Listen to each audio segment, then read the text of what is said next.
Mga awit, chapter 18. Sa punong manunugtog, isang awit ni David, na lingkod ng Panginoon, na nagsalita sa Panginoon ng mga salita ng awit na ito, sa araw na iniligtas siya ng Panginoon sa kamay ng lahat niyang mga kaaway, at sa kamay ni Saul. At sinabi niya, iibigin kita, O Panginoon, aking lakas. Ang Panginoon ay aking malaking bato, at aking kuta, at aking tagapagligtas. Aking Diyos, aking lakas, na aking pagtitiwalaan, ang aking kalasag, at ang sungay ng aking kaligtasan, at ang aking mataas na tore. Ako'y tatawag sa Panginoon na karapat-dapat purihin, sa gayoy maliligtas ako sa aking mga kaaway. Ang mga kalungkutan ng kamatayan ay kumubkob sa akin, at ang mga baha ng masasamang tao ay tinakot ako. Ang mga kalungkutan ng Sheol ay kumubkob sa akin, ang mga patibong ng kamatayan ay humadlang sa akin. Sa aking kabagabagan ay tumawag ako sa Panginoon, at dumaing sa aking Diyos. Kanyang dininig ang aking tinig mula sa kanyang templo, at ang aking daing ay dumating sa harap niya, sa makatuwid bagay sa kanyang mga pakinig. Nang magkagayoy nayanig at nanginig ang lupa, ang mga pundasyon naman ng mga burol ay nakilos at nayanig, sapagkat siya napuot. Umakyat ang usok mula sa kanyang mga butas ng ilong, at apoy mula sa kanyang bibig ay lumamon, mga baga ay nagninga sa pamamagitan niyaon. Kanya namang iniyukod ang langit at bumaba, at ang kadiliman ay nasa ilalim ng kanyang mga paa. At siya'y sumakay sa isang kerubin at lumipad. Oo, siya'y lumipad sa mga pakpak ng hangin. Ginawa niyang lihim na dako ang kadiliman. Ang kanyang pabilyon sa palibot niya ay madilim na tubig at makapal na ulap ng langit. Sa ningning na nasa harap niya ay dumaan ang kanyang makapal na ulap, granizo at mga baga ng apoy. Ang Panginoon din ay kumulog sa langit, at ang kataas-taasan ay nagbigay ng kanyang tinig, granizo at mga baga ng apoy. Oo, ipinadala niya ang kanyang mga palaso at pinangalat sila, at nagpaputok siya ng mga kidlat at ginulo sila. Nang magkagayoy nakita ang mga daluyan ng tubig, at ang mga pundasyon ng sanglibutan ay nahayag sa iyong saway, O Panginoon, sa hihip ng hininga ng iyong mga butas ng ilong. Siya'y nagsugo mula sa itaas, kanyang kinuha ako, kanyang inilabas ako sa maraming tubig.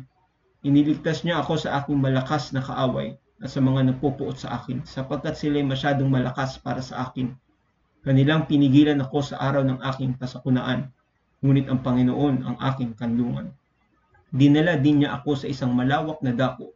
Iniligtas niya ako sapagkat natuwa siya sa akin. Ginantimpalaan ako ng Panginoon ayon sa aking katuwiran, ayon sa kalinisan ng aking mga kamay ang ibinalik niya sa akin. Sapagkat aking iningatan ang mga daan ng Panginoon at hindi ako humiwalay na may kasamaan sa aking Diyos. Sapagkat lahat ng kanyang mga kahatulan ay nasa harap ko at hindi ko inalis sa akin ang kanyang mga palatuntunan.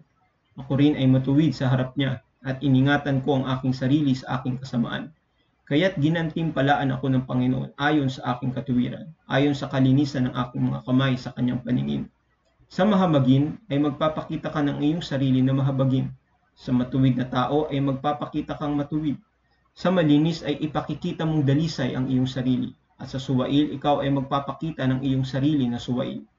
Sapagkat iyong ililigtas ang nagdadalamahating bayan, ngunit magpapababa ng matataas na tingin.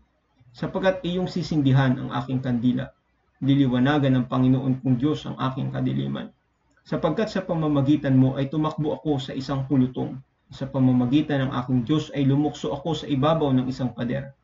Tungkol sa Diyos, ang kanyang daan ay perpekto. Ang salita ng Panginoon ay subok, siya'y kalasag sa lahat na nagsisitiwala sa kanya. Sapagkat sino ang Diyos maliban sa Panginoon, o sino ang bato maliban sa ating Diyos? Ang Diyos ang nagbibigay sa akin ng lakas at ginagawang perpekto ang aking lakad. Kanyang ginagawa ang aking mga paa na parang mga paa ng usa at inilalagay ako sa aking matataas na dako. Kanyang tinuturuan ang aking mga kamay sa pakikipagdigma na anupat ang busog na bakal ay nabali ng aking mga bisig. Iyong ibinigay din sa akin ang kalasag ng iyong kaligtasan at ang iyong kanang kamay ay umalalay sa akin at ang iyong kahinahunan ay nagpadakila sa akin. Iyong pinalaki ang aking mga hakbang sa ilalim ko, na ang aking mga paa ay hindi nadulas. Aking hinabol ang aking mga kaaway at inabutan ko sila, na hindi ako babalik hanggang sa sila'y mawasak. Aking sinugatan sila na hindi sila makabangon, sila'y nangabuwal sa ilalim ng aking mga paa. Sapagkat binigkisan mo ako ng lakas sa pakikipagbaka. Iyong pinasuko sa ilalim ko yaong nagsisibangon laban sa akin. Iyo ring ibinigay sa akin ang mga leeg ng aking mga kaaway. upang aking mapuksa silang napopoot sa akin. Sila'y nagsidaing, ngunit walang nagligtas sa kanila. Sa makatuwid bagay sa Panginoon, ngunit hindi niya sinagot sila. Nang magkagayoy aking dinurog sila na parang alabok sa harap ng hangin. Aking inihagi sila na parang dumi sa mga lansangan. Iyong iniligtas ako sa mga pakikipagtalo ng mga tao, at ginawa mo akong pangulo ng mga pagano. Isang bayan na hindi ko nakilala ay maglilingkod sa akin. Pagkarinig nila tungkol sa akin, susunod sila sa akin. Ang mga dayuhan ay magpapasakop sa akin. Ang mga taga-ibang lupa ay mga lalaho at matatakot mula sa kanilang mga kubling dako. Buhay ang Panginoon, at pagpalain nawa ang aking bato, at dakilain ang Diyos ng aking kaligtasan. Ang Diyos ang naghihiganti para sa akin, at nagpapasuko sa mga tao sa ilalim ko. Kanyang inililigtas ako sa aking mga kaaway. Oo, itinataas mo ako sa ibabaw nila na nagsisibangon laban sa akin.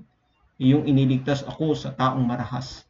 Kaya't ako'y magpapasalamat sa iyo, O Panginoon, sa gitna ng mga pagano, at aawit ng mga pagpuri sa iyong pangalan. Dakilang kaligtasan ang ibinibigay niya sa kanyang hari, at nagpapakita ng awa sa kanyang pinahiran ng langis, kay David, at sa kanyang binhi magpakailanman.